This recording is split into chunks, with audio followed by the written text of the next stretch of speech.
എന്ത് പെട്ടെന്നല്ലേ ദിവസങ്ങളും സമയങ്ങളും പോകുന്നത്. സമയം രാവിലെ ഇപ്പോൾ എണീറ്റ് ദേ ഞാൻ നോക്കിയപ്പം ക്ലോക്കിലേക്ക് നോക്കിയപ്പോൾ മണി 10 അപ്പോഴത്തേനും എൻ്റെ മൂത്തയാൾ സ്കൂളിൽ പോയായിരുന്നു. അപ്പോൾ ഇളയാൾക്ക് പനിയൊക്കെ ആയതുകൊണ്ട് അവൻ പോയില്ല. അപ്പോൾ നമുക്ക് ഉച്ചയ്ക്കത്തെ ഫുഡ് റെഡിയാക്കണമല്ലോ.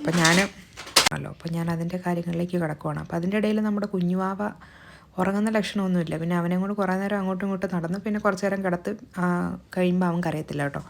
അപ്പോൾ അങ്ങനെ തട്ടി മുട്ടിയൊക്കെ ഞാൻ എൻ്റെ പണികളിലേക്ക് കടന്നു. കറി എന്താ റെഡിയാക്കാമെന്ന് വിചാരിച്ചപ്പം ഞാൻ ആലോചിച്ചപ്പം ഇങ്ങനെ ചിന്തിച്ച് എൻ്റെ ചിന്തയിൽ തെളിഞ്ഞ കറി ഒരു മാങ്ങാക്കറി റെഡിയാക്കാമെന്ന് വിചാരിച്ചു. അപ്പോൾ മാങ്ങാക്കറി റെഡിയായി മാങ്ങ വെന്ത് കഴിഞ്ഞപ്പോഴാണ് എനിക്ക് തലയിൽ ഒരു ബുദ്ധി ഉദിച്ചത്. അതിനകത്തേക്ക് ഇച്ചിരി മീനും കൂടി ഇട്ടാലോ എന്ന്. അപ്പോൾ ഞാനങ്ങനെ മീനും കൂടി മീനിട്ട് മാങ്ങാക്കറി വെക്കാറുണ്ടല്ലോ. അപ്പം അങ്ങനെ ഞാൻ ആ മാങ്ങാക്കറി സെറ്റാക്കി. അപ്പോൾ പിന്നെ ചീര എന്ന് പറഞ്ഞാൽ സ്പിനാച്ച് നമ്മുടെ ഇവിടെ ലിഡിലും അവിടെ അൽദിയിലും ഒക്കെ വാങ്ങിക്കാൻ കിട്ടുന്നതാണ് സ്പിനാച്ച്. അപ്പോൾ ഞാനത് ആഴ്ചയിൽ ഒരിക്കലോ എല്ലാ ആഴ്ചയിലും ഒരിക്കൽ ഞാൻ സ്പിനാച്ച് കഴിക്കാറുണ്ട് കേട്ടോ. അപ്പോൾ അത് മുടി കൊഴിച്ചിലിനും അതിനുമൊക്കെ നല്ലതാണ്, പിന്നെ വൈറ്റമിനും ആണല്ലോ. അപ്പോൾ എൻ്റെ പണികളൊക്കെ ഏകദേശം കഴിഞ്ഞു. ഇനിയിപ്പം ഇതിനൊന്ന് കടുക് താളിച്ച് മീൻ വെന്ത് കഴിഞ്ഞ് കഴിയുമ്പം അതിനൊന്ന് കടുക് താളിക്കണം.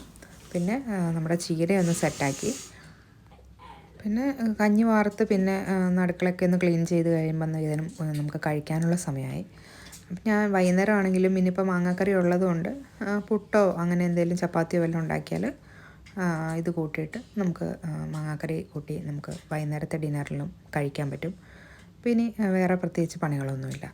പിന്നെ അതിൻ്റെ ഇടയിൽ നമ്മുടെ ഇളയാൾക്ക് നടുക്കത്തെ ആൾക്ക് കഞ്ഞി കൊടുക്കുന്നുണ്ട് കേട്ടോ. അപ്പോൾ അവന് പനിയായതുകൊണ്ട് കഞ്ഞിയാണ് അവന് കൊടുത്തത്.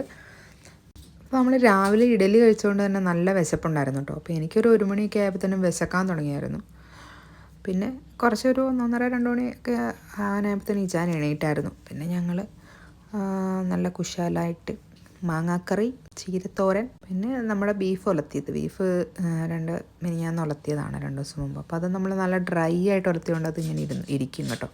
പിന്നെ എന്നാ വേണം, അതൊക്കെ കൂട്ടി ഞങ്ങളങ്ങ് ചോറുണ്ടു.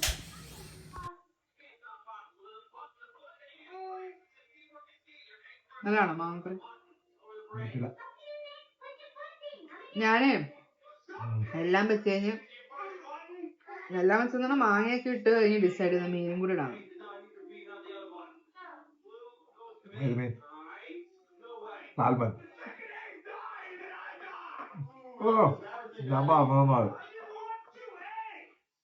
ഇടി എനിക്ക് അന്നേരം